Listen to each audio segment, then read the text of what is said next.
회생 가능성이 없는 환자가 자기의 결정이나 가족 동의로 연명치료를 받지 않을 수 있도록 하는 연명의료결정법이 내년 2월에 시행된다는 소식 지난 보도로 알려드렸는데요. 생명 존엄의 가치를 무엇보다 무겁게 여기는 불교에서도 변화하는 사회 통념에 맞춰 사전 연명 의료 의향서에 대한 지원을 하고 있어 현장을 취재했습니다. 제주에서 김건희 기자입니다. 정부가 약 석 달여의 시범 사업을 거쳐 내년 2월 4일 시행하게 되는 호스피스 완화 의료 및 임종 과정에 있는 환자의 연명 의료 결정에 관한 법률은 사전 연명 의료 의향서의 상담과 작성 등록과 이행 단계인 연명 의료 계획서 작성 등의 두 개 분야로 나뉘어 시행되고 있습니다. 보라매 병원 사건을 계기로 시작된 연명 의료 결정법은 지난달 24일 기준 사전 연명 의료 의향서 2197건, 연명 의료 계획서 11건이 작성되며 자연스럽게 맞이하는 죽음에 대한 관심이 날로 증가하고 있는 추세입니다. 생명의 존엄을 중시하는 불교에서도 이러한 법 시행과 변화되는 사회의 통념에 맞추어 사전 연명 치료 의향서에 대한 상담과 작성을 돕고 있습니다.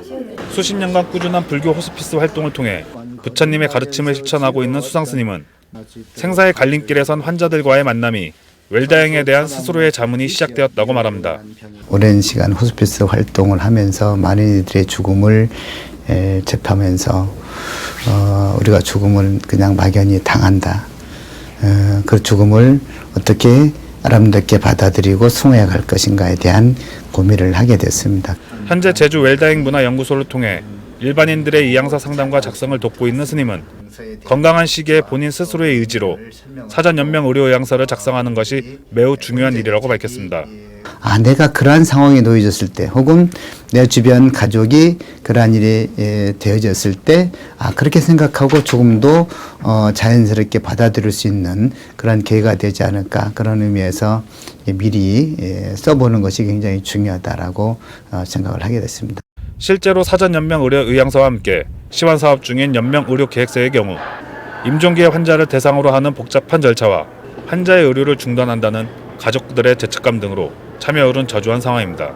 무의미한 연명 치료에 대한 본인 의지를 공식적인 자료인 사전 연명 의료 의향서를 통해 작성해 놓는 것이 중요하다고 전문가는 조언합니다.